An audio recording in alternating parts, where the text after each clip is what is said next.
अच्छा ये सब आ गया, इसको हटाना पड़ेगा।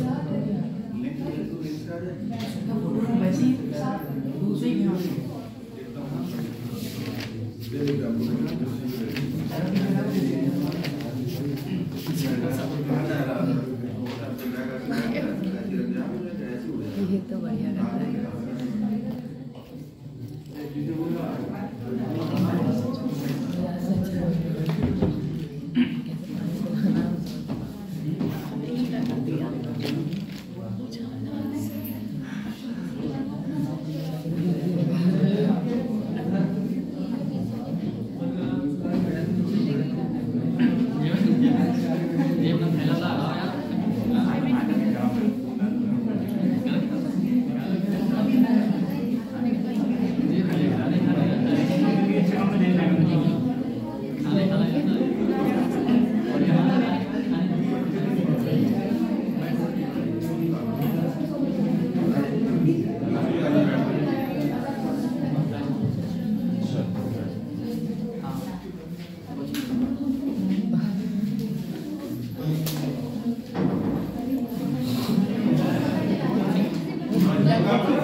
तेज कर रहा है। चलिए बैठ जाओ बैठ जाओ।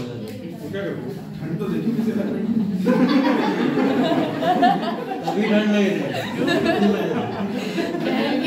पहन के आओ, कल सर को बता के गए पहन के आओ, नहीं है तो सर को एप्लीकेशन लिख के दे दो, दिलवा देंगे। तो चलो देखो मैंने क्या बताया, मैंने बोला यहाँ पे शासन होना चाहिए था खिज़्र खां का, लेकिन आप कौन किया, दौलत खां। ठीक है, अब दौलत खान जब यहाँ पे शासन करने आया 1412 में, तो कैसी परिस्थिति बन गई यहाँ पे ऐसी कि दौलत खान को यहाँ शासन करने आना पड़ा। ठीक है, हुआ क्या था मैंने बताया,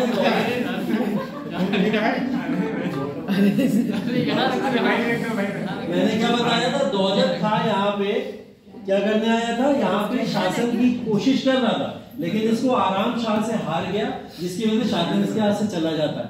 अगेन फिर क्या होता है, दौलत खां और खिज़्र खां, इन दोनों के बीच में एक संधि होती है। ठीक है, उस संधि के तहत बोला जाता है कि अभी खिज़्र खां के पास बताओ कौन कौन से रीजन थे, मुल्तान और सिंध। मुल्तान से गुजरात, नहीं, शाहरुख के पास थे, लाहौर और दीपालपुर। ठीक है, लाहौर और दीपालपुर बोला जाता है किसके पास में था, खिज़्र खां के पास में था। तो खिज़्र खां और दौलत खां के बीच में ये संधि होती है कि इस संधि के तहत जो आपका इस संधि के तहत क्या बात होती है कि जो दौलतपुर है या दीपालपुर है, ठीक है, दीपालपुर और साथ साथ में क्या, लाहौर, ये दे दिया जाएगा किसको, वो दे दिया जाएगा दौलत खां को। इस संधि को और दिल्ली को ले लेंगे ये खिज़्र खां, लेकिन इस बात को लेके मनमुटाव पैदा होता है और यहाँ पे दौलत खां डिमांड करता है दिल्ली की कि मुझे बस दिल्ली ही चाहिए। ठीक है, तो यहाँ पे खिज़्र खां इनको अपॉर्चुनिटी देते हैं कि चलिए अभी आपको बैठा देते हैं। ठीक है, 1-2 साल के लिए आपको बैठा देते हैं, लेकिन मुझे जब सही समय लगेगा मैं अपनी गद्दी वापस आपसे ले लूंगा। मतलब एक गवर्नर की तरह अपॉइंट किसको कर देते हैं यहाँ पे दिल्ली पे, दौलत खां को। दौलत खां यहाँ पे क्या बोलता है, अपने आप को शासक, दिल्ली का शासक। ऐसा कहीं लिखा नहीं गया कि दिल्ली का शासक दौलत खान रोधी है, इसीलिए मैंने बोला 2 साल का गैप है ना, 2 साल के अंदर काफी राजनीतिक उथल पुथल चल रही है, इसी की वजह से यहाँ पे कुछ क्लियर नहीं हो पाया। अब 1412 से 14 तक दौलत खां यहाँ पे बैठे रहते हैं। इसके बाद में इस गद्दी को आगे कौन छीन लेगा, खिज़्र खां। और 1414 में खिज़्र खां यहाँ पे इस गद्दी को छीन के यहाँ पे एक नए राजवंश की स्थापना करता है, जिसका क्या नाम है, सैयद राजवंश। और सैयद राजवंश के अंदर अब ये जो 1414 से 51 का बहुत शॉर्ट टाइम है, तो सैयद डायनेस्टी से रिलेटेड बहुत ज्यादा क्वेश्चन नहीं पूछे जाते हैं, ना मेंस में पूछे गए ना प्रीलिम्स में पूछे गए। इससे रिलेटेड कुछ इंपॉर्टेंट चीजें जो हैं वो फैक्चुअल फॉर्म में आपको पता होनी जरूरी है। मतलब इनकी सामाजिक, आर्थिक या राजस्व व्यवस्था कुछ नहीं पूछी जाती है, कभी नहीं पूछी जाती है। बस कुछ फैक्चुअल चीजें जो आपको पता होनी चाहिए, उनमें से कुछ चीजें आप लोग चाहो तो यहाँ नोट कर लो। लाइक खिज़्र खां, खिज़्र खां ने उपाधि दी थी खुद को एक, जिसका क्या नाम है, रैयत आला। रैयत का मतलब क्या होता है, रैयत आला। रैयत का मतलब क्या होता है, रैयत तो सुना होगा तुम लोगों ने कहीं,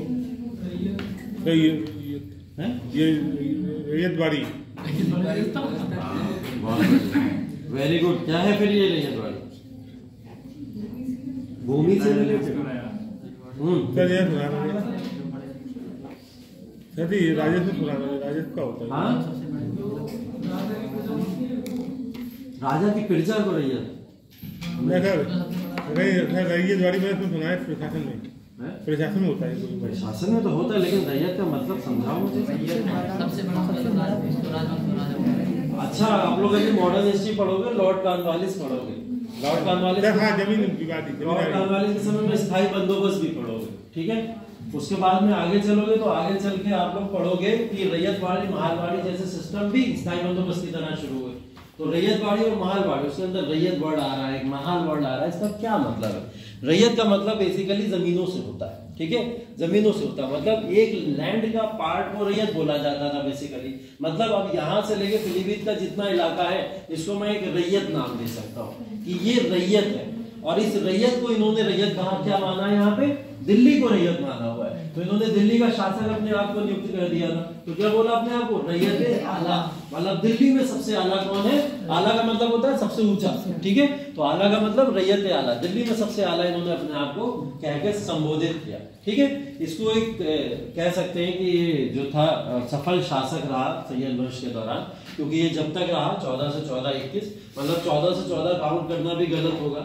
हम लोग इसको काउंट करें तो 1398 से काउंट कर सकते हैं, क्योंकि 1398 से भारत की राजनीति में ये लगातार पूरी तरीके से सक्रिय है, ठीक है। हाँ, पहले सेनापति के रूप में, फिर गवर्नर के रूप में, और फिर उसके बाद में यहाँ राजा और शासक के रूप में भी अपने आप को यहाँ पे डाला, ठीक है। इसने सिक्के भी चलवाए, ठीक, अपने नाम से सिक्के भी चलवाए, और सिक्के चलवाने के साथ साथ में तैमूर के नाम का इसने खुतबा पढ़वाया था। मैंने बोला ना, तैमूर का बहुत ज्यादा एक तरीके से प्रिय भी था और वफादार भी था। तो इसने क्या करा? अपने नाम का खुतबा नहीं पढ़वाया। किसका पढ़वाया? तैमूर के नाम का। खुतबा का मतलब क्या बताया था कल मैंने आपको? घोषणा करना, घोषणा करना, ठीक है। ये घोषणा करी इसने, और घोषणा के साथ साथ में इस बात को ये भी समझ लीजिए, जब घोषणा करेगा कोई भी सुल्तान तो उसमें अपनी तारीफें तो करता है, ठीक है। तो जब भी खुतबा पढ़ा जाता था तो घोषणा में सुल्तान की तारीफें होती थी। या इन्होंने तारीफें किसकी करवाई होंगी? तैमूर की तारीफें करवाई होंगी। तो उन्होंने अपने नाम से ना पढ़ के किसके नाम से पढ़ा? तैमूर के नाम से खुतबा पढ़ा, ठीक है। चलिए, इसके बाद में जो है मुबारक शाह, इनका पुत्र है। हाँ,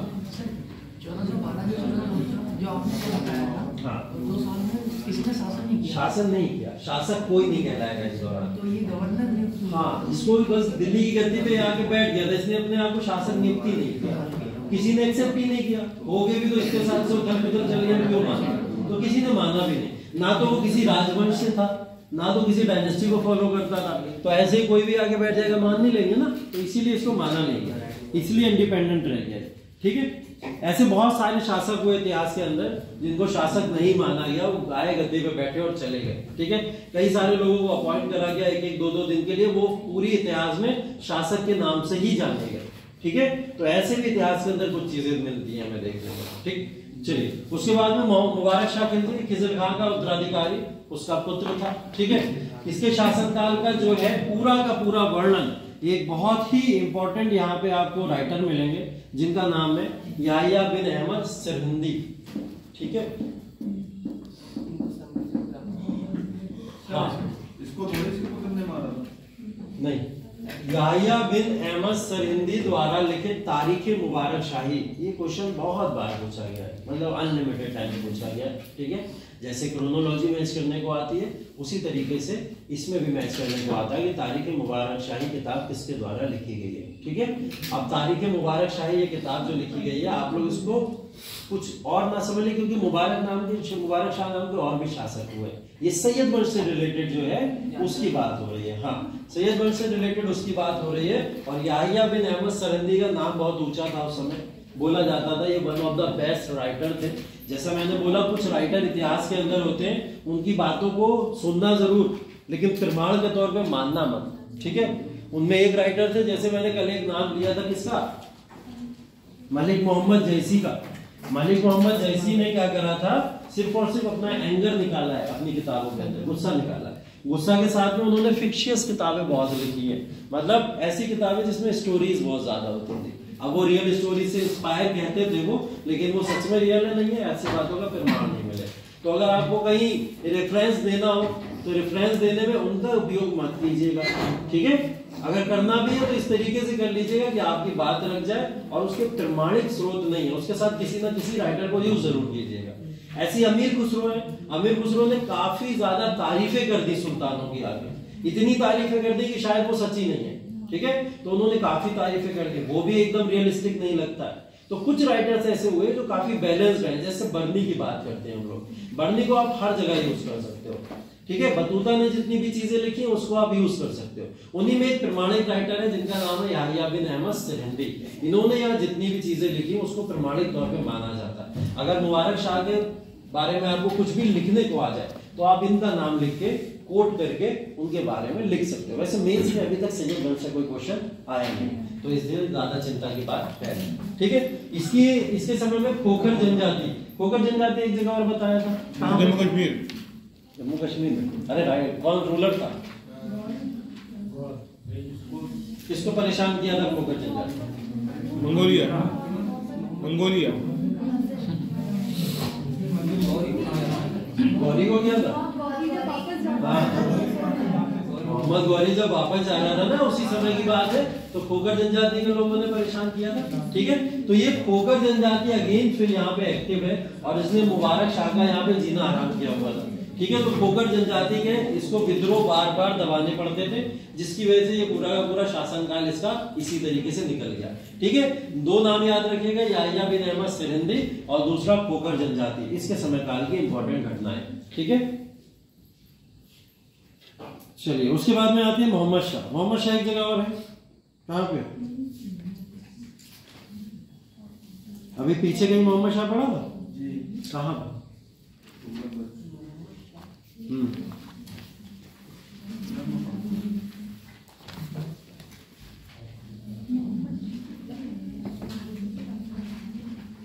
पढ़ा है कहीं?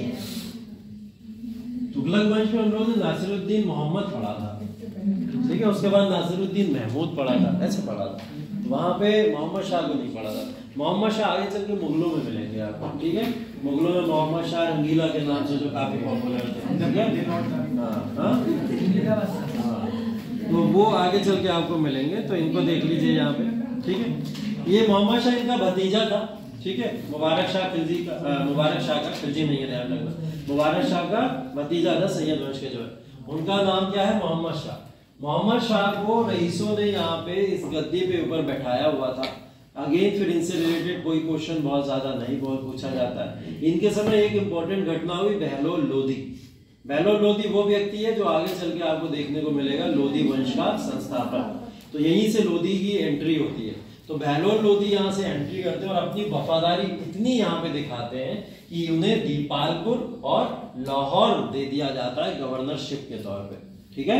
मतलब खिजर खान जहाँ का गवर्नर रहा था पहले, उसकी गवर्नरशिप किसको दे दी जाती है? बहलोल लोदी को दे दी जाती है, ठीक है। अब बहलोल लोदी के दिमाग में भी यही आया होगा कि दीपालपुर और लाहौर से जब यहाँ पे खिजर खान आ सकता है रूल करने, तो मैं भी आ सकता हूँ। वो उसी क्रोनोलॉजी को लेके आगे बढ़ा होगा और उसने आगे चल के लोदी वंश की स्थापना कर दी होगी, ठीक है। तो इतिहास रिलेट करता है एक दूसरे की चीजों से। उसके बाद में आलम शाह, ठीक। आलम शाह 44 से लेकर 51 तक अब यहाँ पे रूल करने आते हैं, ठीक। मोहम्मद शाह की मृत्यु हुई, ठीक। उनके पुत्र अलाउद्दीन ने उनका उत्तराधिकारी अपने आप को बना लिया, ठीक है। और इनका जो बेसिकली नाम था अलाउद्दीन था, आगे चल के इन्होंने टाइटल क्या लिया? आलम शाह का, ठीक है। तो दो दो तीन तीन नाम इतिहास में जहाँ देखने को मिले उसको थोड़ा सा याद रखा करिए, ठीक। 1447 में ये क्या करा? बदायूं चला गया, ठीक है। कहाँ चला गया? बदायूं। और उसी समय में क्या कर रहा था? बहलोल लोदी ने यहाँ दिल्ली पर कब्जा कर लिया था, ठीक है। अब हुआ क्या कि ये आलम शाह जो था, बोला जाता है इतना अयोग्य शासक था या इनकम्पिटेंट रूलर था कि इसको ये डर हमेशा सताया करता था कि कोई ना कोई पश्चिमी शक्ति हमारे ऊपर अटैक कर सकती है। ये अपने आप को ऑलरेडी कमजोर आंकता था, पहले से बहुत कमजोर आंका करता था। तो इस वजह से ये डर की वजह से कहां पहुंच गया? बदायूं पहुंच गया। और बदायूं में इसने अपने आप को वहां पे रूलर की तरह एक सामान्य जीवन जीता रहा और इसने दिल्ली की गद्दी को स्वतः ही छोड़ दिया, ठीक है। अब दिल्ली की गद्दी फिर अगेन खाली पड़ी हुई है। इस गद्दी को लेने बदायूं की जगह रहता था ये? बदायूं में पूछ के बताऊंगा। तो बदायूं में बेसिकली जो है ये वहां पे रह रहा है, और बदायूं में यहाँ पे जैसी दिल्ली की गद्दी खाली हुई, दिल्ली पे कब्जा करने आ गए बहलोल लोग, ठीक है। और सबसे अजूबे की बात यह है कि बहलोल जब यहाँ पे कब्जा करने आए तो आलम शाह ने अपोज भी नहीं किया, उनको रोका भी नहीं, उनसे ये भी नहीं बोला ये गद्दी मेरी है, क्या बोला कि चलो ठीक है लेना गद्दी तो रख लो अपने पास। तो इन्होंने अपने सुल्तान की गद्दी औपचारिक रूप से कह सकते हैं कि दिल्ली की संप्रभुता जो है पूरी तरीके से किसको हस्तांतरित कर दी, बहलोल लोधी को कर दी। तो आलम शाह से ये रूल अपने आप ट्रांसफर हो गया किसके पास में, बहलोल लोधी के पास में, ठीक है। 47 में गए और 51 में इन्होंने क्या करा, यहाँ पे ये रूल इनको दे दिया। अब ये रूल बना बनाया किसको मिल गया, बहलोल लोधी को, ठीक है। अभी भी यहाँ से हम लोग देख रहे हैं जो पूरा का पूरा सैयद वंश और तुगलकों का लास्ट जो हमने देखा, उससे देखने को मिल रहा है कि दिल्ली सल्तनत बहुत अस्थायी सल्तनत हो चुकी है। मतलब ना तो कोई शासक सही से रुक पाता है, और अगर रुक रहा है तो कोई यहाँ पे रूल करने लायक तो नहीं देखा हमें अभी तक, ठीक है। अब यहाँ पे लोधी वंश आता है। लोधी वंश वो वंश है जो अंतिम वंश है, और यहाँ पे स्लाइड ये अंतिम वंश है जिसमें कौन सा वाला, ये मुबारक शाह, मुबारक शाह, ये चलेगा, ये है ना,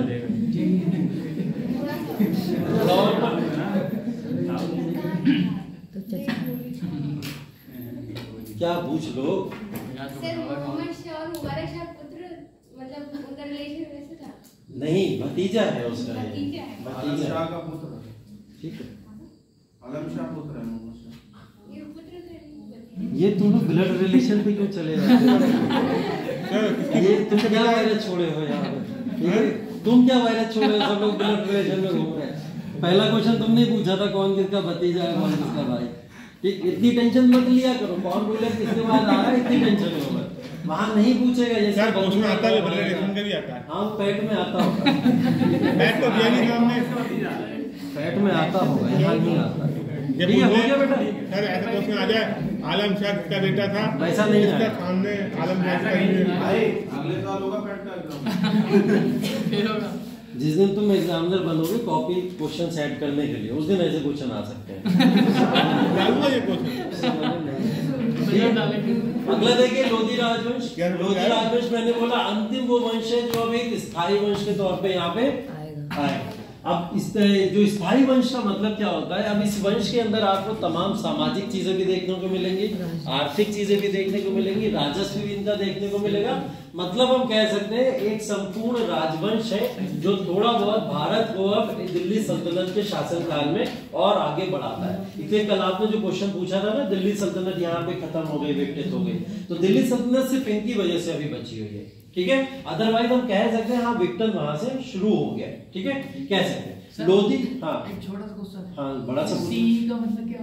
सी का मतलब होता है कॉमन निरा बोलते हैं। तो क्या होता है? कॉमन निरा होता है सी।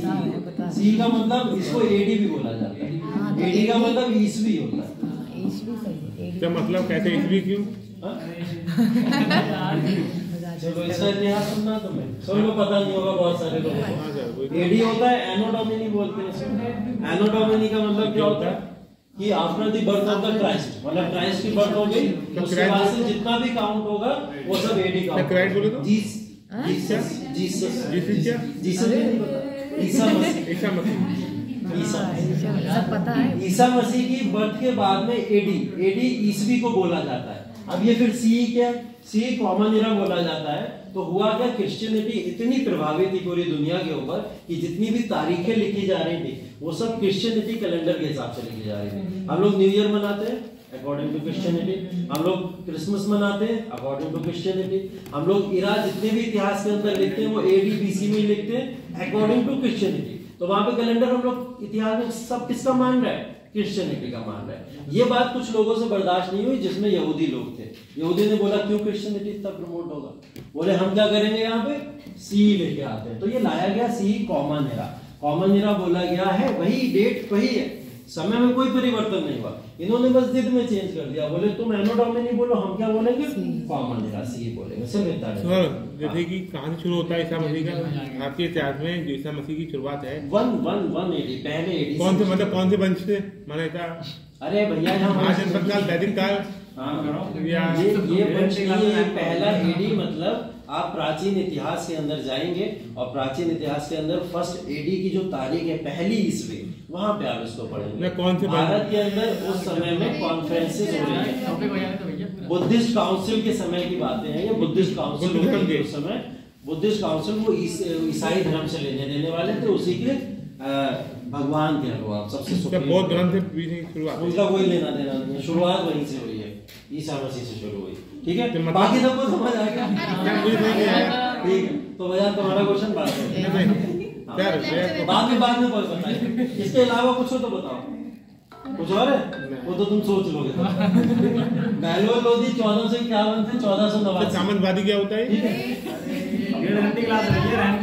सामंतवादी क्या होता है? ये है गेट, यहाँ से घर भरा देंगे, ठीक है। अभी सुन लो पहले, डिस्टर्ब मत करो क्लास में, ठीक है सर। सब बाद में पूछना जो पूछना हो, यहाँ क्वेश्चन यही वाले पूछो। लोधी वंश का संस्थापक बहलोल लोधी है, ठीक है। बहलोल लोधी बोला जाता है अफगान राजवंश से, ये लोग पहले संस्थापक है। अभी तक हमने बात तो सुनी थी कि अफगान आ रहे हैं, भारत पे अटैक कर रहे हैं, ये सब चीजें हो रही है, लेकिन अफगान पहला राजवंश जो बना वो कौन है, लोधी वंश है। आगे चल के आप लोग शेरशाह सूरी पढ़ेंगे मुगलों के समय में, ठीक है। शेरशाह सूरी को भी लोधी वंश या अफगानों का संरक्षण प्राप्त था, इस वजह से वो इतना शक्तिशाली शासन देखा गया, ठीक है। तो लोधी वंश एक शक्तिशाली शासन है। इसका मैप देखिए, मैप के अंदर ये पूरा का पूरा जो एरिया है, ठीक, इस एरिया को जो दिखाया गया है, ये पूरा एरिया किसके कंट्रोल में इस समय, लोधी वंश के कंट्रोल में। एरिया समझ आ रहा है कहाँ का है?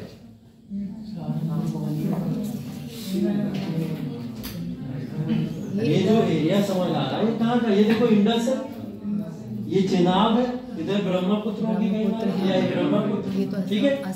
हाँ, और ये तीनों तरफ की नदियां, इंडस, चेनाब और ब्रह्मपुत्र, इन नदियों के बीच में बसने वाली जितनी भी सल्तनत थी वो सब किसके हाथों में, लोधियों के हाथों में, ठीक है। इस तरीके से भी क्वेश्चन आपके एग्जाम में बनाया जा सकता है, कौन सी नदियों के बीच में सल्तनत का यहाँ पे प्रसार था, ठीक है।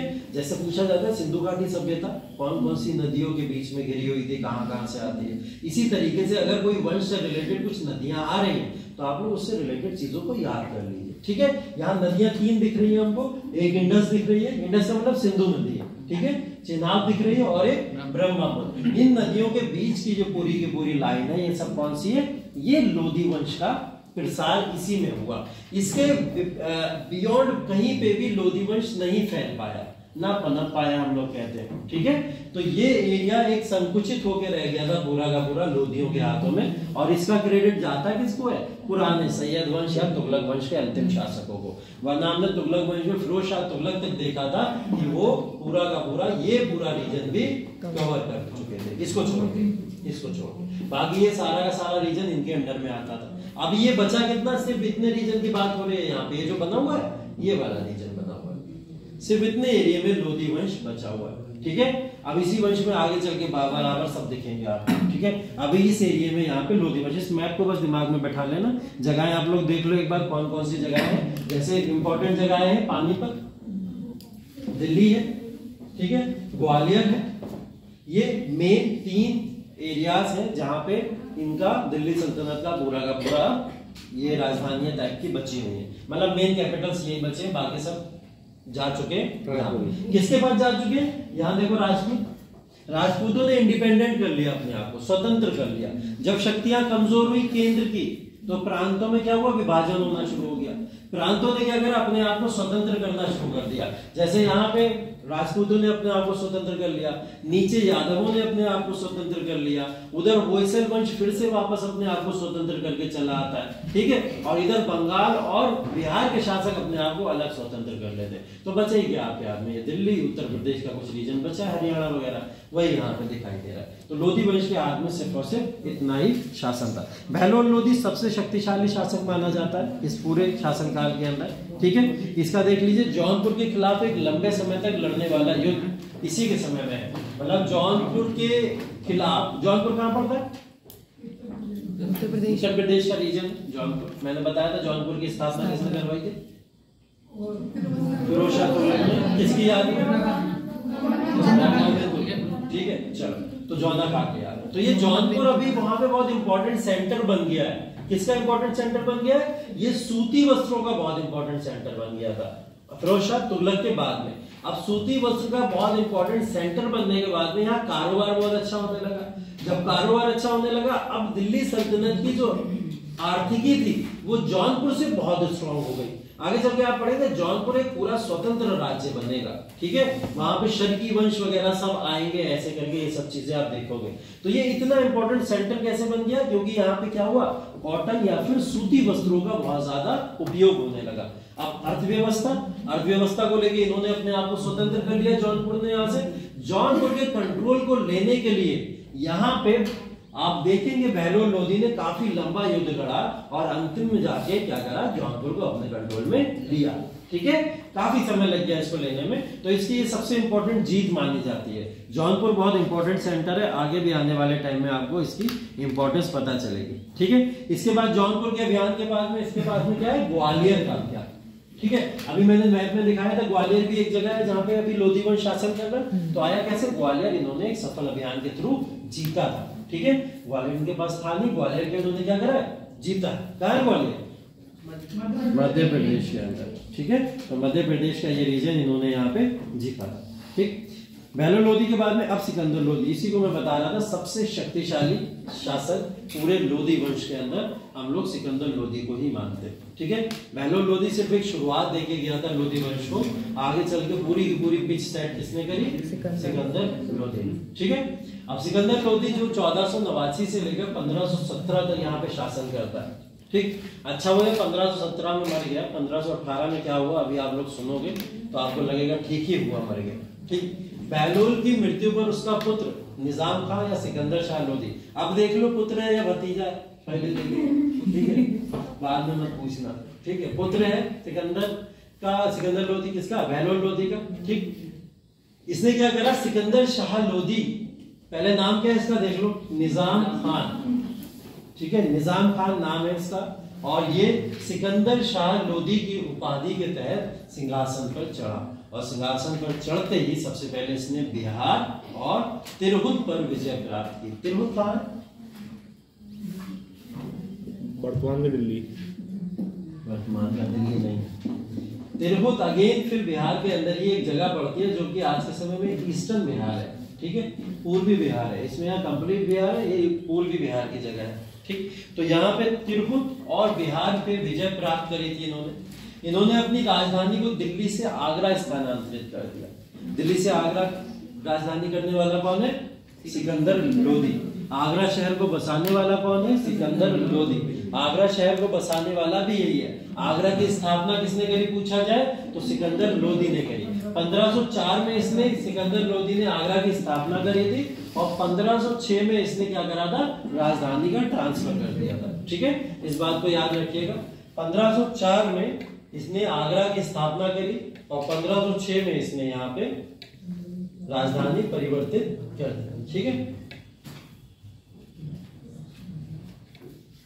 क्यों करा होगा दिल्ली से आगरा, ताजमहल तो बना नहीं है,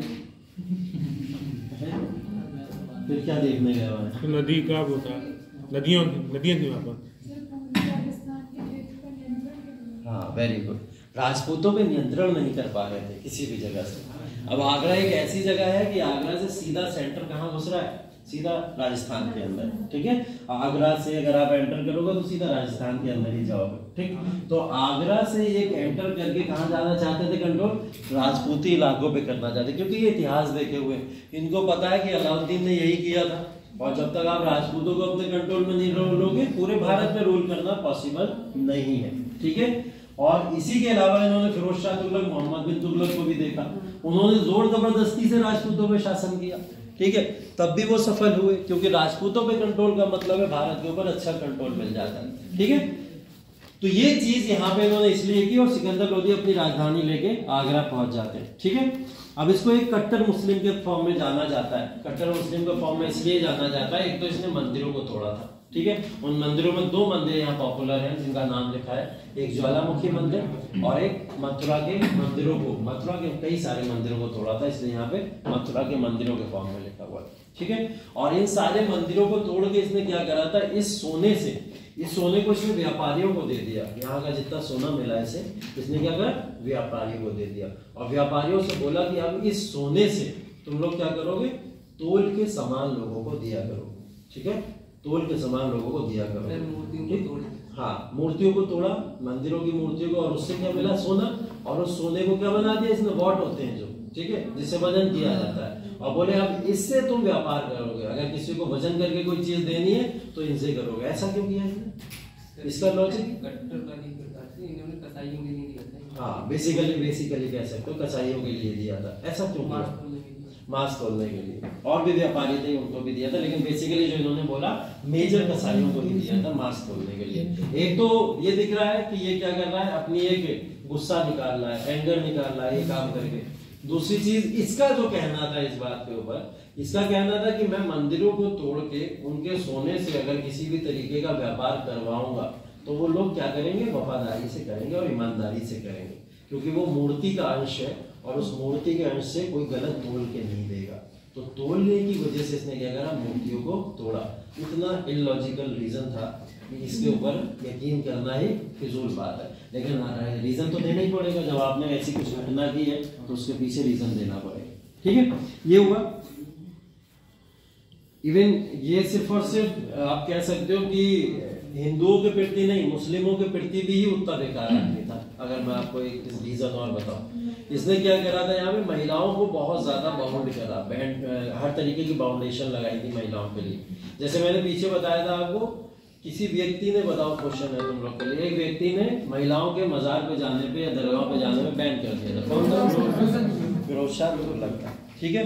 इसने क्या करा था, बेलोर लोधी ने, इसने महिलाओं के जाने पे रोक तो लगाई, साथ में महिलाओं के घरों से निकलने पे भी रोक लगा दी थी, ठीक है। सिर्फ और सिर्फ रिलीजियस वे में नहीं, इन अदर वे में भी रोक लगा दी थी। तो और वो कौन सी महिलाएं थी, मुस्लिम महिलाएं थी, उनके ऊपर रोक लगाई, ठीक है। इसने क्या बोला, जो ताजियादारी प्रथा होती है उस ताजियादारी प्रथा को रोक दिया पूरी तरीके से। ताजिया प्रथा मुहर्रम एक होता है, मुहर्रम के त्योहार के दौरान जो ताजिए निकलते हैं, उन ताजियादारी प्रथा के ऊपर रोक लगा दी। ताजियादारी प्रथा लेके कौन आया भारत में, पता है किसी को? भारत का ये त्योहार नहीं है। देखो पहली बात तो यही है, भारत के अंदर कॉमन तरीके से इस त्योहार को कभी भी फॉलो नहीं किया जाता है। ये त्योहार जो है एक तरीके से गम का त्योहार माना जाता है, ठीक है। और इस गम के त्योहार को यहाँ पे नहीं मनाया जाता था, अरब के अंदर थोड़ा बहुत पॉपुलर था ये। और अरब में भी कहेंगे जो आज के समय में टर्की का रीजन है, उस रीजन में थोड़ा पॉपुलर था। भारत में इसकी एंट्री कराने वाला था तैमूर। कौन? तैमूर, ठीक है। शिया संप्रदाय में मुहर्रम के त्योहार को बहुत ही अच्छे तरीके से मनाया जाता है। इसमें शिया संप्रदाय में 2 संप्रदाय बताए थे मैंने, शिया और सुन्नी। सुन्नियों में भी ये परंपरा मनाई जाती है, लेकिन शियाओं में कुछ ज्यादा अच्छे तरीके से मनाई जाती है। तो तैमूर कौन था? शिया था, शिया कम्युनिटीज का था। तो उसने इस परंपरा को लाके भारत के अंदर डाला था। तब से ये परंपरा लगातार भारत में चल रही थी। इसके ऊपर रोक किसने लगा दिया आगे? सिकंदर लोधी ने। तो सिकंदर लोधी ने ताजियादारी प्रथा के ऊपर भी भारत में रोक लगाई थी। इस बात को ध्यान रखिएगा, क्योंकि एक बार ये क्वेश्चन पूछा जा चुका है कि ताजियादारी प्रथा भारत के अंदर शुरू कैसे हुई, ठीक है। तो उसमें तैमूर का नाम याद रखिएगा। तैमूर जब भारत आया था अटैक करने, कब? 1398, उस समय में वो ताजियादारी प्रथा को भारत में छोड़ के गया था, ठीक है। चलिए, कृषि को प्रोत्साहित करना इसके बेसिकली अच्छा तरीके से किया था। उसका एक एग्जाम्पल तो अभी हम लोग गज़े सिकंदरी के फॉर्म में भी देखेंगे, ठीक है। कृषि का प्रोत्साहन किया और मक्का शुल्क समाप्त कर दिया। मक्का वाला जो फसल है हमारी मक्का की है, उसको इसने क्या करा था, उसके ऊपर किसी भी तरीके का कोई शुल्क नहीं लगेगा। आप उसकी उपज करिए, उसको बेचिए, खरीदिए, जो करना करिए, सरकार आपसे उसका किसी भी तरीके का मेहनताना या कर नहीं लेगी। तो कौन से शुल्क पे इसने छूट दी थी? मक्का के शुल्क के ऊपर छूट दी थी, ठीक है। मियां पूजा एक नाम है, इस नाम को देख लीजिएगा, ठीक है। ये इनके संरक्षण में रहने वाला एक व्यक्ति है। व्यक्ति क्या है? बेसिकली जाना माना एक चिकित्सक भी बोलते हैं इसको, और एक अनुवादक भी बोलते हैं इसको, और राइटर भी था, ठीक है। नाम क्या है? मियां पूजा, ठीक है। तो इसने यहाँ पे टिब्बी सिकंदरी के रूप में जाने जाने वाली चिकित्सा पर एक संस्कृत काव्य का अनुवाद किया था, ठीक है। नाम याद रखिएगा, टिब्बी सिकंदरी। टिब्बी सिकंदरी पहले क्या होता था, प्राचीन में हम लोगों ने देखा है या वेदों के अंदर भी हम लोगों ने देखा है, तो वेदों के अंदर तमाम समस्याएं जितनी भी होती हैं लोगों की, उसके बारे में कुछ चीजें लिखी हुई हैं। किसमें? आयुर्वेदा। ठीक है, आयुर्वेदा जो हमारा एक पूरा का पूरा प्रिंसिपल है, आयुर्वेदा से बहुत सारे इलाज हो जाते हैं, है ना। तो आयुर्वेदा का ये प्रिंसिपल हमारे प्राचीन इतिहास के अंदर है, वेदों के अंदर इसके बारे में मेंशन किया गया। अथर्ववेद लिखा इसी के ऊपर गया, चिकित्सा से रिलेटेड। ठीक है, तो उस चिकित्सा से रिलेटेड जो भी चीजें थी उनके बारे में इसने समझने के लिए उसका अनुवाद कराना शुरू कर दिया। ठीक है, संस्कृत में पूरा का पूरा कार्य था। इन लोग की भाषा कौन सी थी? फारसी। तो किसमें अनुवाद करवाएंगे? फारसी में करवाएंगे। अगर यहाँ फारसी लिखा हुआ है, फारसी में टिब्बी सिकंदरी का इन्होंने यहाँ पे अनुवाद करवाया था, जो संस्कृत में पहले से। ठीक है, तो आयुर्वेदा कह सकते हो आप लोग, या उस समय की जो भी उस समय में चिकित्सा से रिलेटेड जो भी चीजें थी उसका अनुवाद इसने करवाया। गजे सिकंदरी बताएगा कोई क्या होता है? भूमि मापने का सर पैमाना। भूमि मापने का पैमाना मतलब कैसे नापते होंगे भूमि को, क्या है? सर ये लगभग 32 32 का होता था। मतलब बेसिकली बोला क्या जाता है, कैसे नापेंगे कैसे इसको? सर गज की लंबाई, गज की लंबाई, गज ऐसे होता है, इसको ऐसे ही नापेंगे भूमि क्षेत्रफल के हिसाब से कर लगा देंगे। तो गजे सिकंदरी में भूमि को नापने का तरीका पूछ रहा हूँ मैं। सेंटीमीटर स्केल तो है नहीं हमारे पास में कोई, इससे पहले ना कोई ऐसे स्केल होते थे। तो किस स्केल के? 39 उंगल। 39 उंगल। उंगल का पैमाना विकसित किया। ये वाला? जी। अच्छा, देखो गजे सिकंदरी का मतलब ये है बेसिकली 32 अंकों की एक श्रृंखला बनाई इसने। 32 अंकों की श्रृंखला का मतलब ये था, इसने एक बांस लिया और उस बांस को इसने नापा गज के हिसाब से। गजे सिकंदरी का मतलब क्या है? गज के हिसाब से नापना। और गज क्या होता है? इसी तरीके से बोला जाता है इसको। और एक गज के अंदर ये क्या करता था, हर तरीके के एक बांस, बैम्बू बोलते थे जिसको, बैम्बू बोलते हैं उसको मेजर करता था लैंड के हिसाब से। अब वो लैंड उसमें जितने गज की आ जाती थी उसके आधार पर उसके ऊपर कर लगाया करता था। ठीक है, माना क्या जाता था इसको? 32 अंकों की एक श्रृंखला माना जाता था। और ये सिर्फ और सिर्फ किसके ऊपर लगेगा? खालसा भूमि के ऊपर ही इसकी मापन हुआ करती थी। खालसा भूमि कौन सी भूमि थी? जो अधिग्रहण कर लेता था वो अपने अंडर में करके, और उसके ऊपर जो कर लगाता था उसी कर को यहाँ पे काउंट किया जाएगा। यहाँ पे नॉर्मल भूमि की बात नहीं हो रही है, इसको जरा ध्यान रखिएगा। ठीक है, तमाम जितनी भी तरीके की लैंड होती थी उस लैंड की बात ही नहीं हो रही है यहाँ पे। सिर्फ और सिर्फ किसकी बात हो रही है? खालसा की ही बात हो रही है। ठीक है, यहाँ पे लिखा भी है, ये इक्ता भूमि तक पे भी नहीं किया।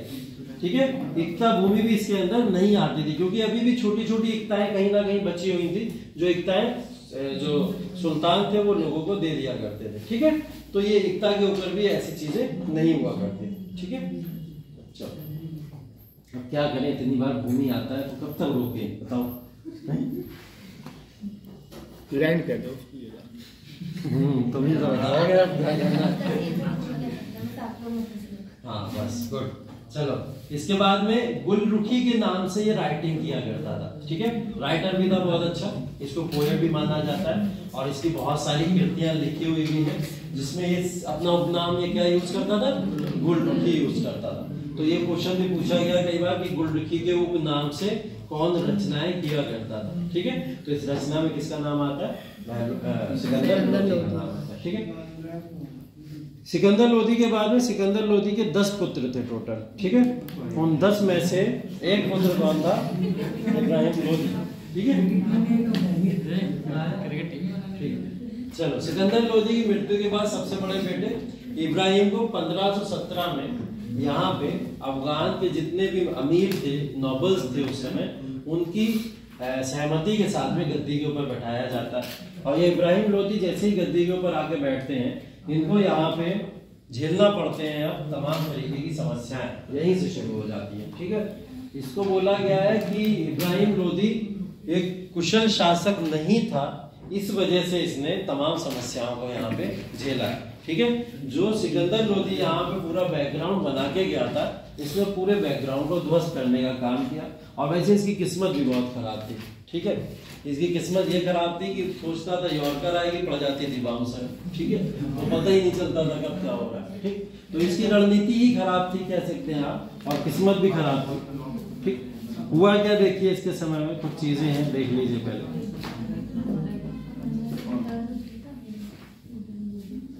ठीक है, अब हुआ क्या कि देखिए अमीर जितने भी इसके समय में होते थे या इनसे पहले जितने भी अमीर होते थे या नॉबल्स होते थे, वो अपने आप को स्वतंत्र मानने की कोशिश किया करते थे। मतलब हमारे डिसीजन सर्वोपरि है और हम अपने डिसीजन के हिसाब से चलेंगे। ठीक है, लेकिन इसने क्या करा, सबके ऊपर आगे कंट्रोल करना शुरू कर दिया। तो याद है आपको बलबन? ठीक है, बलबन ने भी तो ये किया था, बोले चहलगानी हटाओ, पूरा का पूरा सारों के ऊपर कंट्रोल मैं करूंगा। अभी तक जितने भी सुल्तान और आए उसके बाद में उन्होंने क्या करा, ढीला छोड़ रखा था, बोले चलो तुम अपने हिसाब से डिसीजन ले लो, जहां जहां ले सकते हो। इब्राहिम लोदी ने अगेन आके ये कर, और ये समय गलत था करने का। हुआ क्या, यहाँ पे जैसे इब्राहिम लोदी ने ये काम किया, यहाँ के जितने भी कुलीन लोग थे या अमीर लोग थे वो इसके खिलाफ हो गए। ठीक है, और इसकी खिलाफत के बाद में इसको काफी सारी चीजें यहाँ पे झेलनी पड़ी। ठीक है, देखिए मेवाड़ के राजा थे इस समय कौन, महाराणा सांगा। ठीक है, महाराणा सांगा की बात होगी यहाँ पे। महाराणा सांगा और इब्राहिम लोदी के बीच में एक युद्ध हुआ था यहाँ पे, खतौली का युद्ध। खतौली का युद्ध,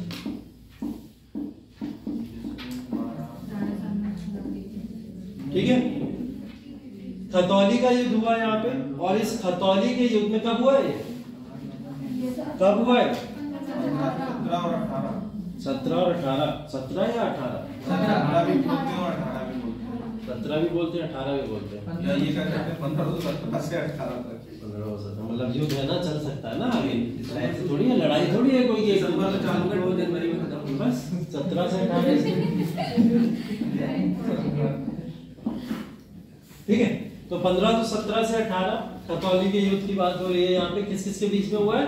महाराणा सांगा मेवाड़ के राजा है और इब्राहिम लोदी। इससे पहले मेवाड़ के एक और चर्चित राजा की बात की है, कौन थे वो? इससे पहले एक और मेवाड़ के चर्चित राजा की बात हम लोग कर चुके हैं, कौन थे वो?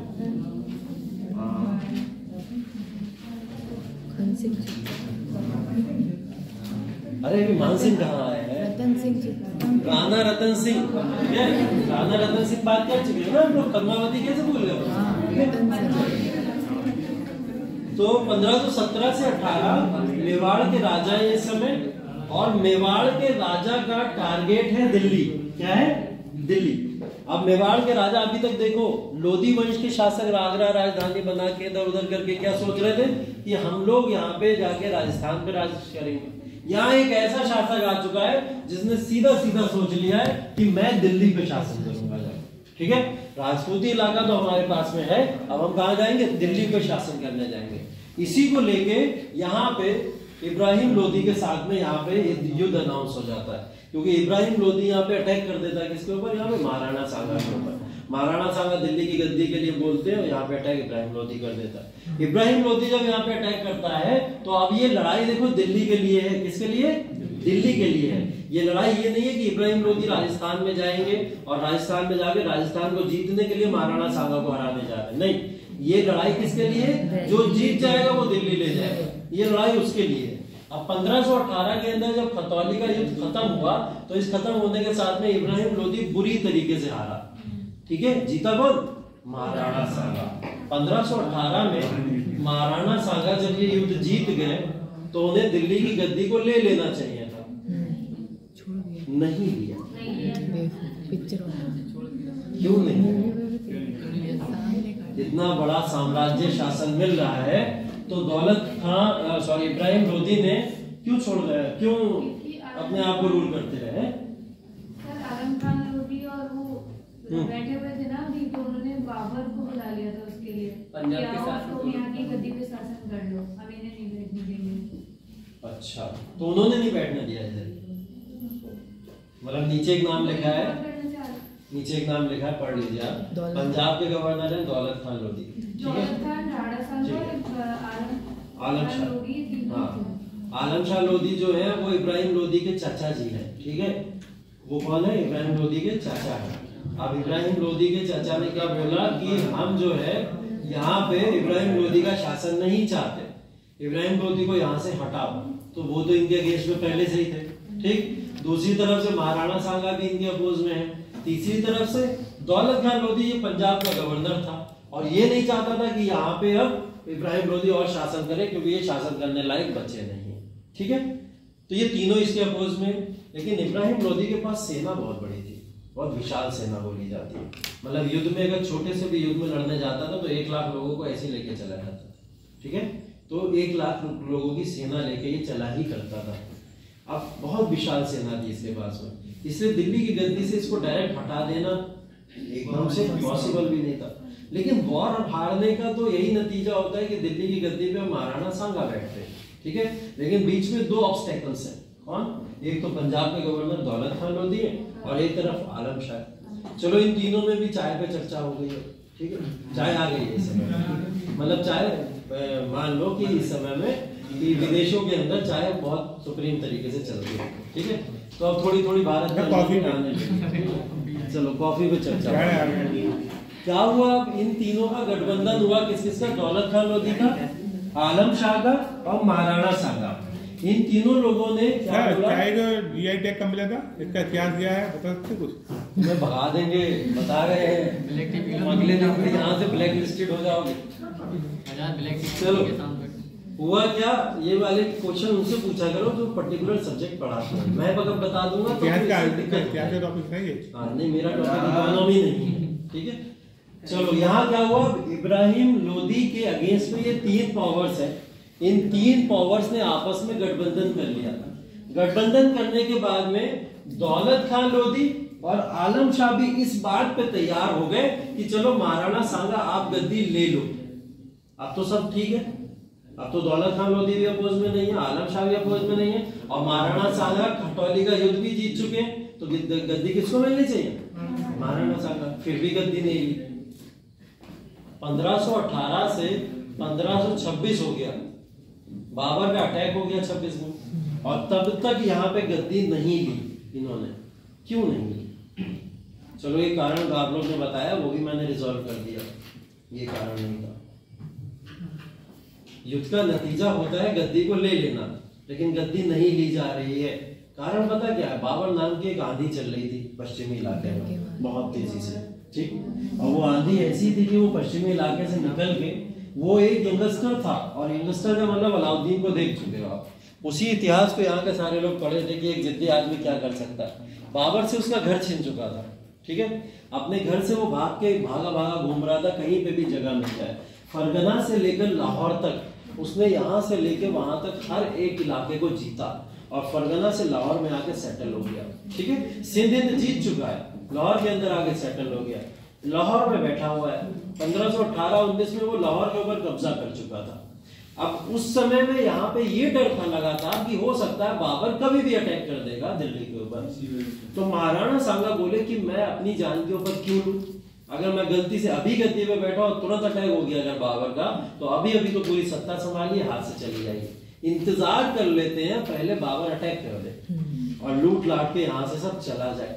और जाने के बाद में जब वो चला जाएगा, इब्राहिम लोदी का चैप्टर समाप्त हो जाएगा, तब मैं तो इब्राहिम लोदी को कभी भी हरा दूंगा और हरा के गद्दी के ऊपर बैठ जाऊंगा। ये सोचा महाराणा सांगा ने। इसलिए महाराणा सांगा गद्दी के ऊपर 1826 तक नहीं बैठते, ठीक है। 1826 का समय जाता है, यहाँ पे दौलत खान लोधी और आलम शाह ये दोनों बार बार पुश करते हैं किनको? महाराणा सांगा को कि ऐसा करिए, बाबर ऐसे तो आने से रहा बैठा रहेगा, सीधा बुला ही लेते और आएगा, अटैक करेगा, चला जाएगा। अब जो लोग इतिहास से नहीं सीखते वो यही गलती करते हैं। देख चुके हैं हम लोग गौरी को, ठीक है, आराम से देखा हम लोग गौरी को। फिर उसके बाद अभी तैमूर को भी ताजा ताजा देख लिया। अब उसके बाद में फिर यहाँ पे क्या हुआ, इन्होंने यही गलती फिर रिपीट की। इन्होंने तीनों ने मिलकर क्या करा? बाबर को इनवाइट कर दिया, आइए इब्राहिम लोदी इस समय कमजोर है, अटैक करिए और दिल्ली के लूट पाट के यहाँ से चले जाइए।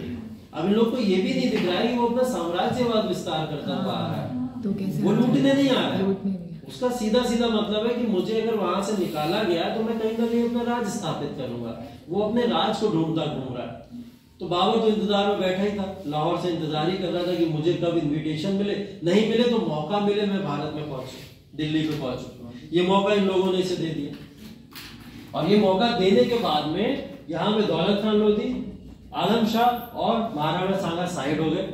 बाबर ने किया अटैक इब्राहिम लोधी के ऊपर और अटैक करने के बाद में बाबर के पास में बहुत छोटी सत्ता थी, आर्मी नहीं है, क्योंकि जो इंसान अभी एक जगह टिक नहीं पाया, कहीं रोल नहीं कर रहा, उसके पास कुछ हजारों की ही आर्मी होगी, ठीक है। इतिहास के अंदर लिखा गया 1 या 2-3 हजार रुपए लोगों की कुछ आर्मी थी शायद इसके पास में, ठीक है। उसी को इसने संगठित किया, मजबूत किया और कुछ लोगों को लेकर ये भारत चला है, ठीक है।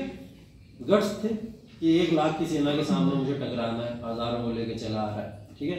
और इसने आगे अटैक कर दिया इब्राहिम लोदी के ऊपर। वो कौन सा युद्ध है? पानीपत का युद्ध। कौन सा? प्रथम, ठीक है, 1526 के अंदर। 1526 में जब पानीपत के ऊपर अटैक हुआ, इब्राहिम लोदी बहुत ही अपने आप को और शक्तिशाली कर चुका है। ये सब लोग ये कॉन्स्पिरेसी कर रहे हैं, क्या राजा को पता नहीं चलेगा? बिल्कुल पता चलेगा ना। बाबर को बुलाया जा रहा, राजा को नहीं पता चलेगा? पता चलेगा।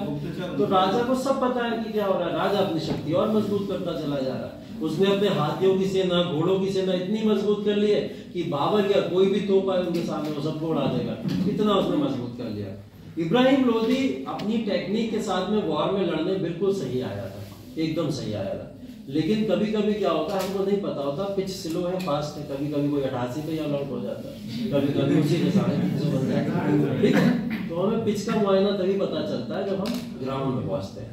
अभी जब ग्राउंड में पहुंचा इब्राहिम लोदी, तो इसने देखा इसके सामने तो बहुत छोटी सी सेना है, इसको ऐसे हराया जा सकता है। उस सेना को इन्होंने अटैक करने के लिए आगे बढ़े। अब मैंने एक टेक्निक बताई थी आपको कुछ समय पहले, तुगलुमा टेक्निक, तीनों तरफ से जो अटैक होता है, ठीक है, तीनों तरफ से अटैक होता है। वही हुआ, इब्राहिम लोदी तो सीधे आ रहे थे लड़ने के लिए, लेकिन वो तुगलुमा टेक्निक से आया और उसने 3 तरफ से ऐसे घेरा। और 3 तरफ से ऐसे नहीं घेरा, ये आएंगे फिर तुम तलवार, हम तलवार, तलवार तलवार, पुराना हो गया। वो लेके आया तोपे, ठीक है। और भारत के अंदर पहली बार चली थी तोपे उससे, ठीक है। तोपों से उसने क्या करा, 10-10 हजार की सेना को एक बार में उड़ा दिया, ठीक है। एक तोप से 10 हजार की सेना उड़ी जा रही, तो 10 तोपों में 1 लाख खत्म, ठीक। और पहली बार ऐसा हुआ कि वॉर भूमि के अंदर पहली बार कोई राजा मारा गया, ठीक है, जिसका नाम क्या था? इब्राहिम लोदी। हाँ, मध्यकालीन शासकों में पहला ऐसा राजा मारा गया जो इब्राहिम लोदी था। वॉर फील्ड के अंदर ही इसको मार दिया। बाबर यहाँ पे जीत जाता है। पानीपत का जीत किसकी हुई? बाबर की हुई। और बाबर की अब चाय पार्टी किसके साथ होगी? महाराणा सांगा, आलम शाह, दौलत खान लोदी, इन सबके साथ होगी, ठीक है। चारों लोग हैं, ग्रुप बना के बैठे हुए, चाय पे चर्चा चल रही है, ठीक है। अब चाय पे जब चर्चा चल रही है तो यही क्वेश्चन पुराना वाला कि क्या लेके जाओगे यहाँ से, मैंने बोला बाबर ने क्या लेके आए हैं, क्या लेके जाएंगे, हमको तो सब चाहिए, ठीक है। सारा का सारा भारत ही हमारा है। यहाँ पे महाराणा सांगा चौक गए। अब महाराणा सांगा को ये बात नहीं पता थी कि ये कोई इन लोग का कन्वर्सेशन हुआ ही नहीं है कि लूट के चले जाएंगे या वो रूल करने आ रहा है। महाराणा सांगा ने घूर के देखा, दौलत खान लोधी आलम शाह की तरफ, पीछे देखा, दोनों गायब, आगे उठ के, उन्हें तो पता था ये सब हो रहा है, तो दोनों उठ के भाग गए। यहाँ इन दोनों ने धोखा दिया महाराणा सांगा को, ठीक है। महाराणा सांगा जब अब अकेले बचे तो राजपूत खून ऐसी थोड़ी हार मान लगा, ठीक है। बोले चलो फिर आपकी हमारी लड़ाई होगी, फिर अब लड़ लेते हैं वॉर के अंदर। अब इस वॉर को जो जीतेगा दिल्ली उसकी, सीधा का सीधा, ठीक है। ये बात महाराणा सांगा को पता थी कि बाबर बहुत शक्तिशाली सेना है, तो उन्होंने पहले ही एक शर्त रख दी बाबर के सामने। बोले तोप मत यूज करो, बोले तोपों का इस्तेमाल नहीं करोगे और हमसे आके ऐसे लड़ लो। बाबर ने बोला ठीक है, तोपों का इस्तेमाल हम नहीं करेंगे, किसी भी तरीके से नहीं करेंगे। और इसके बाद में महाराणा सांगा गए, पूरे भारत के अंदर घूमे और भारत के अंदर घूम के तमाम प्रांतों के राजाओं से समर्थन लेने की कोशिश करी। कोई राजा साथ नहीं आया, क्योंकि सबको पता था बाबर के पास तोपे, क्या पता ये धोखा दे दे, मार दे तोपे, कुछ नहीं पता है ना, तो उसको कुछ नहीं पता था। तो सारे लोगों ने साथ देने से मना कर दिया, ठीक है। 1-2 शासक आए, उन्होंने बोला चलो हम तुम्हारे साथ चलेंगे, लड़ लेंगे तुम्हारे साथ, चलो। उनसे भी बाबर आगे निपटाए, ठीक है। अभी देखिए तो महाराणा सांगा के साथ नहीं आए। सर रॉकेट का तो टीपू सुल्तान ने प्रयोग किया था, रॉकेट का प्रयोग तो वो टीपू सुल्तान ने किया। तो अब क्या हुआ, यहाँ पे जब महाराणा सांगा ने इस युद्ध को अनाउंस कर दिया, तो ये युद्ध अब किसके बीच में होना था? महाराणा सांगा और बाबर के बीच में। इस युद्ध को क्या बोलते हैं? खानवा का, ठीक है। पानी पी चुका है, अब खाना खाएगा, तो अब खाना खाने जा रहा है, पहले पानी पी लिया। तो खाना खाने जब पहुंचेगा खानवा के युद्ध के अंदर, तो यहाँ पे महाराणा सांगा के अगेंस्ट में जब ये उतरा, इसने बोला तोपों का तो यूज नहीं करूंगा, लेकिन दिमाग का यूज तो कर सकता हूँ ना वॉर में, बोले हाँ कर सकते हो। तो इसने बोला हमारा ये युद्ध जिहाद है। क्या है? जिहाद। और जिहाद है काफिरों के खिलाफ। इसने क्या करा यहाँ पे? धार्मिक प्रवृत्ति को यूज कर लिया पूरी तरीके से।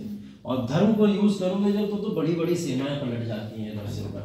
अब इस युद्ध को इसने क्या बना दिया? हिंदू वर्सेस मुस्लिम बना दिया। ठीक है, इसने क्या करा? इस युद्ध को हिंदू वर्सेस मुस्लिम बना दिया। भारत के अंदर जितने भी प्रांतीय शासक थे, मुस्लिम शासक थे, वो सीधा किधर चले गए? बाबर की तरफ चले गए। और बाबर उधर से किसको लेके आ गया? बोले चलो भाई वहां पे काफिरों पे हमला करना है, वहां से कुछ लोगों को उठा लाया। अब ये क्या हुआ? इसकी सेना में बढ़ोतरी हो गई और ये युद्ध ऐसे जब डिक्लेयर करा गया, इधर महाराणा सांगा का साथ देने को कोई तैयार नहीं है, उधर बाबर की तरफ सब मिलते चले गए। ठीक है, इस युद्ध से क्या हुआ? महाराणा सांगा भी हारे और महाराणा सांगा के हारने के बाद में अब वास्तविक शासक इसने अपने आप को घोषित कर दिया और दिल्ली पे मुगल साम्राज्य की स्थापना कर दी। ठीक है, तो इसके बारे में आप लोग और भी देख लीजिए कुछ फैक्ट अगर इससे रिलेटेड है। ये देख लीजिए, मेवाड़ के राणा इब्राहिम लोदी दोनों के बीच में जो किताबें हैं, इन किताबों में इस युद्ध का वर्णन दिया गया है। ये किताबें आप लोग नोट कर लीजिए। ठीक है, तारीख सलातीन ए अफगाना, इसके अंदर कौन से युद्ध का वर्णन है? खतौली के युद्ध का वर्णन दिया गया। ठीक है, दूसरी है वक्त मुश्तकी और तीसरी है तारीख दौदी।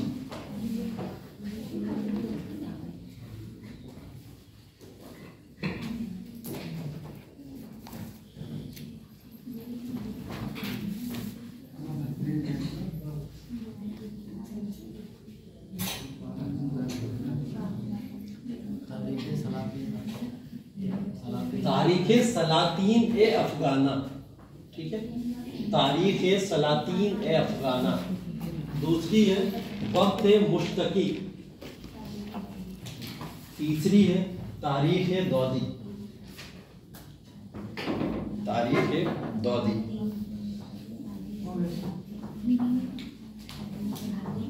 ठीक है, इन सब के अंदर इन सारी बातों को लिखा गया, ये सब चीजें हैं। ठीक है, लिख लिया? लिख लिया। टिग्री सिकंदरी और फरंगी सिकंदरी इसी में। हाँ, टिग्री सिकंदरी फरंगी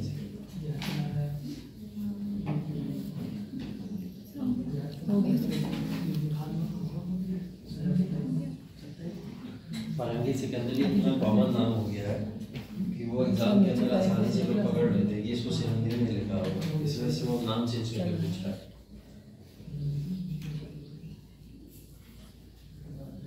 अरे लिख लिया दादी? तारीख दौरी। ठीक, इसके बाद में ये दिल्ली सल्तनत पूरा यहीं पे समाप्त होता है। लेकिन दिल्ली सल्तनत का अभी पॉलिटिकल इतिहास ही समाप्त हुआ। ठीक है, हम लोग ने राजनीतिक इतिहास समाप्त किया। क्वेश्चन कहाँ से आते हैं? दिल्ली सल्तनत के जो बातें हमने की, ज्यादातर क्वेश्चन इसके पूछे जा रहे हैं प्रशासन से। ठीक है, दिल्ली सल्तनत का प्रशासन क्या था? मेंस में सीधा क्वेश्चन लिखने को आता है प्रशासन से रिलेटेड। हमने जहां मुगलों को छोड़ा है भूलिएगा मत, अभी हम लोग वापस पकड़ के लाएंगे थोड़े दिन बाद। ठीक है, तो मुगलों को वहीं से उठाएंगे जहां पे भी छोड़ के गए। ठीक है, उससे पहले हम लोग 2 साम्राज्य और पढ़ लेंगे। ठीक, हाँ, विजयनगर पढ़ेंगे और बहमानी पढ़ेंगे, उसके बाद में फिर जाएंगे हम लोग यहाँ पर मुगलों के पास। ठीक है, तो दिल्ली सल्तनत का प्रशासन देख लीजिए। देखिए, दिल्ली सल्तनत का प्रशासन दूसरे ही प्रशासनों की तरह कई सारे भागों में बटा था। पहला तो केंद्रीय प्रशासन था इनका। ठीक है, दूसरा प्रांतीय प्रशासन था और तीसरा कह सकते हैं हम लोग लोकल एडमिनिस्ट्रेशन। लोकल एडमिनिस्ट्रेशन का मतलब क्या हो गया?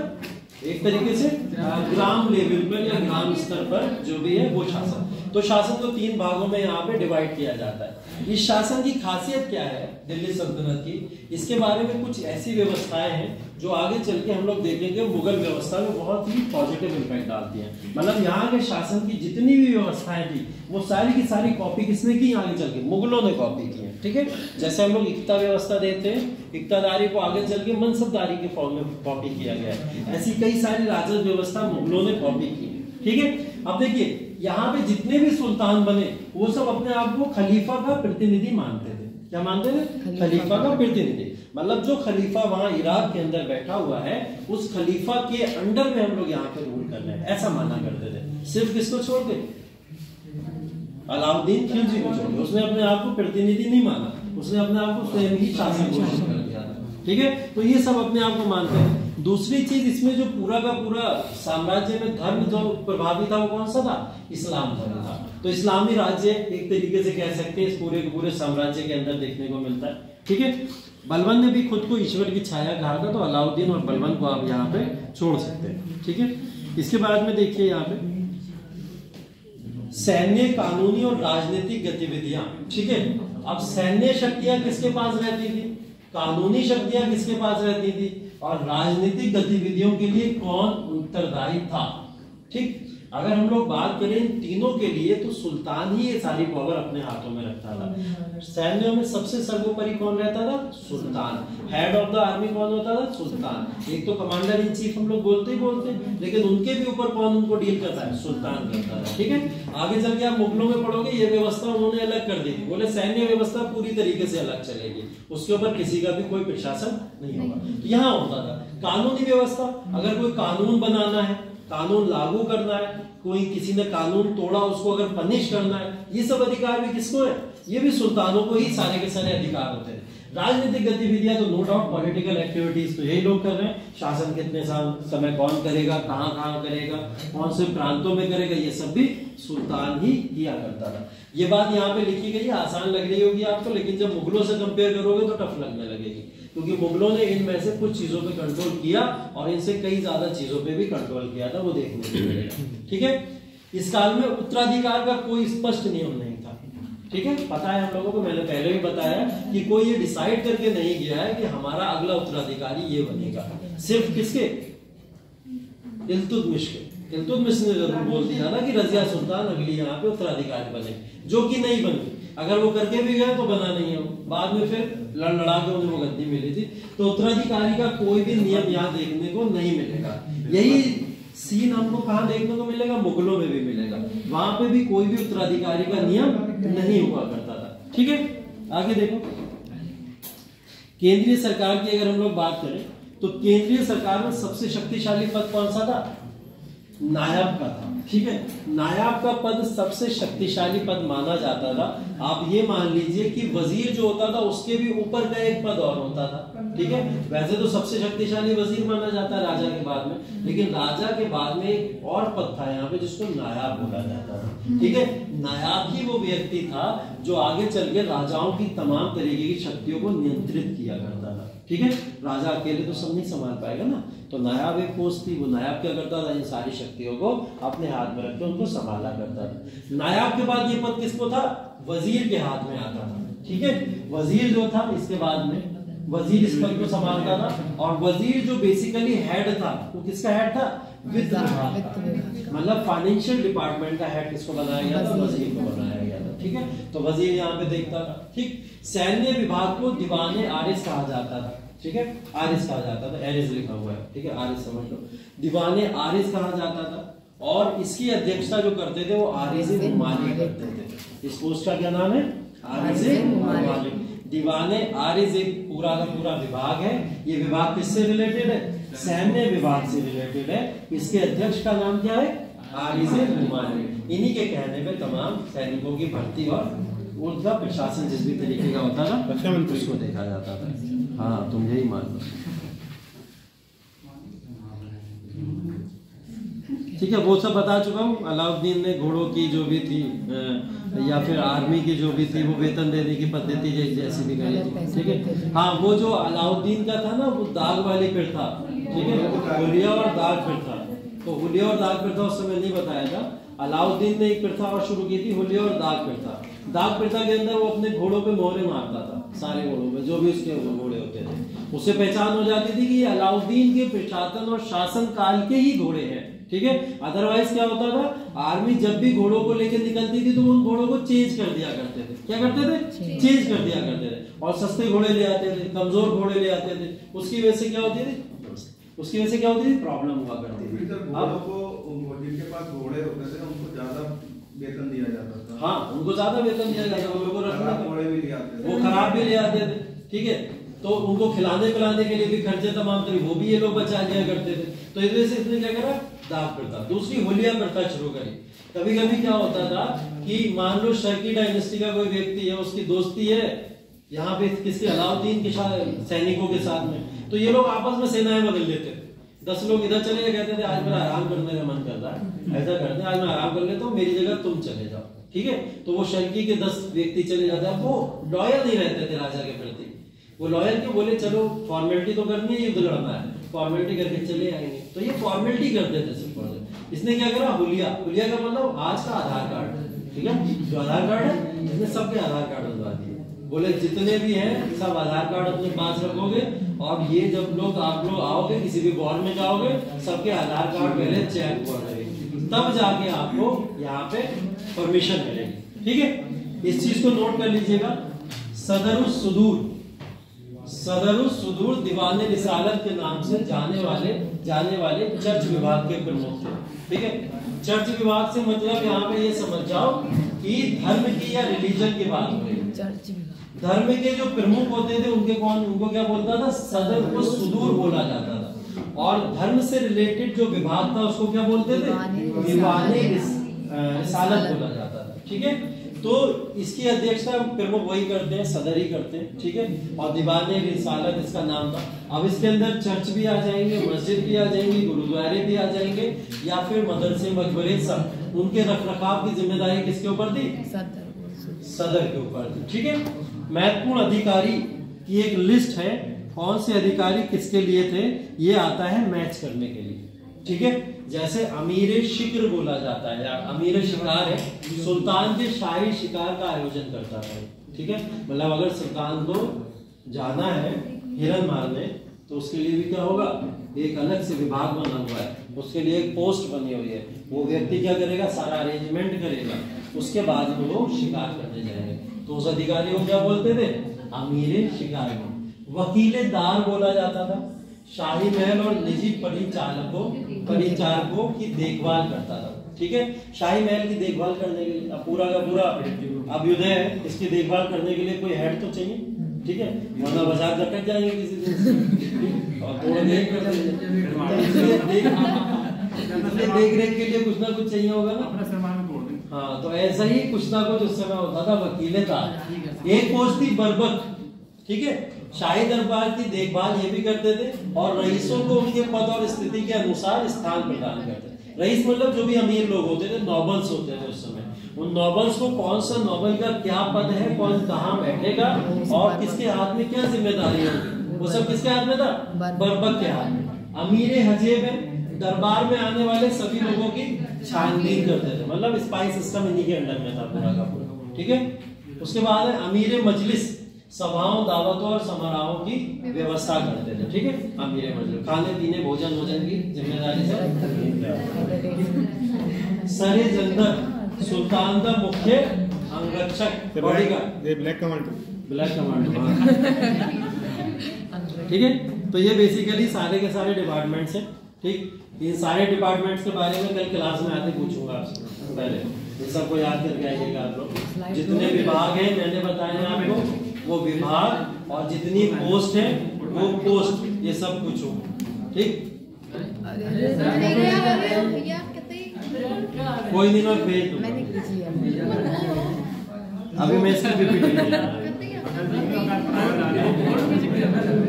ये तुम्हें अब पता है, लड़ाई होती रहती है,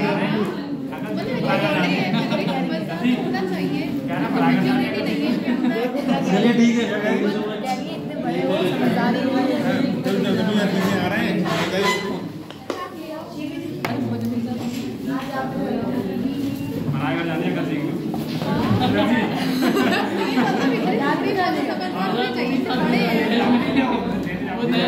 चाहिए